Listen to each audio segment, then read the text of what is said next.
اعوذ بالله من الشیطان الرجیم بسم الله الرحمن الرحیم. السلام علیکم. زه یم جاوید اقبال او تاسو ګورئ اقبال ورچوال اکیډمي.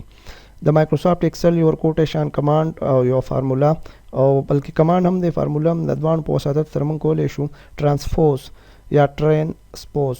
هغه موږ داسې کوو چې ری ارینج کوو دا ډیټا، مطلب چې کوم کالم وایز دا هغه د رو وایز شي. سمپل خبره ده، مطلب دا موږ سره یو کالم کې ډیټا ده، دلته موږ سره کالم کې ډیټا ده. زه وایم چې دا ډیټا چې کوم ده دا د رو وایز شي، مطلب دا ایکسل ورډ پاور پوینټ دی داسې له پاسه راشي او د دې نمبر دی د دې نه ښکته راشي. ټیک شو، دا خو یو انډیویجوال ریکارډ دی. موږ وایو چې موږ کلاس وایز جوړو نو په ښکته به بیا راځو، پسې داسې پسې مخې ته هم موږ تللی شو دې طرف ته، خو موږ وایو چې نه موږ دا چینج کوو. که ستاسو داسې ضرورت راشي نو د هغې دپاره به تاسو څه کوئ.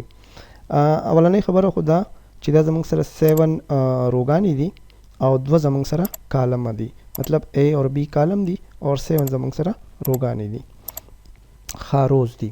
او سبکو اول خو منګه چونکې 2 کالم دي نو دلته به منګه 2 روګانې سلیکټ کو او 7 زموږ سره روز دي نو 7 به منګه کالم سلیکټ کو، مطلب 1 دا شو 2 3 4 5 6 and 7. خو د دې سلیکټ کولو نه مخکې اولنی کار به تاسو دا وکئ چې دا به تاسو کاپی کئ. رائټ په کلیک کئ، کاپی کئ یا کنټرول سی هم والی شئ کاپی. ها بیا 2 ما سلیکټ کړو رو او 7 به زه سلیکټ کوم کالمز.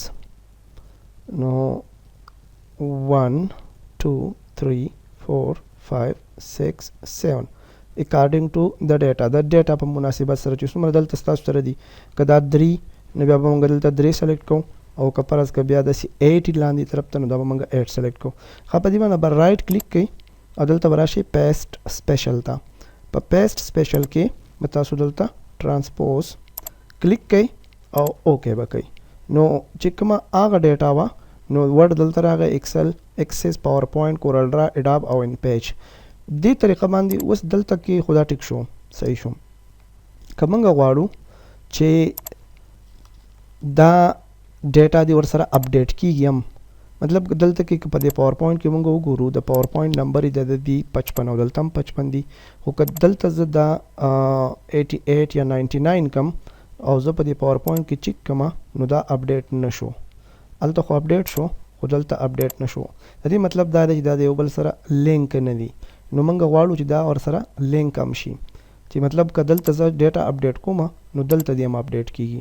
نو د هغې دپاره طریقه کار دا دی چې تاسو به ونس اګین داسې به وکئ، 2 روګانې به سلیکټ کئ او بیا به 7 کالم، مطلب 1 2 3 4 5 6 او 7. دلته به از ایکول ټو فارمولا به شروع کئ او ټرین SPOSE ټرانسپوز بریکټ سټارټ او دا چې کومه ډیټا ده دا به ورته شو کوي چې کوم ستاسو ډیټا ده او آلریډي هغه سلیکشن هم ما داسې اخیستی دی. بریکټ به بند کوئ او په دې ټایم کې به تاسو جسټ د یوې خبرې خیال وساتئ چې انټر به نه وایئ، بلکې زه به انټر ووایم چې تاسو ته پته ولګي چې څه غلطي راځي. چې کله زه انټر ووایم نو دی ماته وایي ویلو اټس مین چې دیر از سمثینګ رانګ ان فارمولا یا داسې ده. اصل کې داسې به کوئ چې از ایکول ټو ټرانسپوز بریکټ سټارټ او دا چې کومه ډیټا تاسو دې ته شو کوئ نو د هغې نه بعد به بریکټ بند او کنټرول شفټ انټر. دا د یاد ساتلو خبره ده چې کله موږ دا فارمولا ټرانسپوز دا فارمولا موږ ولیکو، دا ټرانسپوز دا فارمولا موږ ولیکو نو بیا به موږ کنټرول شفټ انټر ووهو، کنټرول شفټ انټر. ښه دلته کې مخکې ما فارمیټ دغه کړی ځکه دا چینج شو. بلیک پې کو، ښه اوس بلیک پې کو. دلته اوس د کورل ډرا 99 نمبر دي یا دلته د پاور پوینټ دا دي که تاسو ټول بولډ کول غواړئ نو بولډ کولی هم شئ، بولډ به یې کو، کنټرول بي سره هم کېږي. ښه دلته اوس موږ سره په دې ایکسس به موږ ټارګېټ کو، دلته به هم موږ ایکسس ټارګېټ کو. نو په ایکسس کې زموږ سره 66 مارکس دي او دلته هم زموږ سره 66 دي.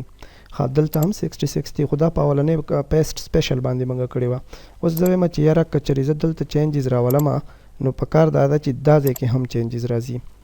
نو دا اوس لینک ته، دا یو چې کومه تاسو ته ښکارېږي دا څه دی، دا لینک ته، او دا یو چې دا لینک نه ده. دا خو موږ ډایرکټ په پیسټ سپیشل باندې کړی وه.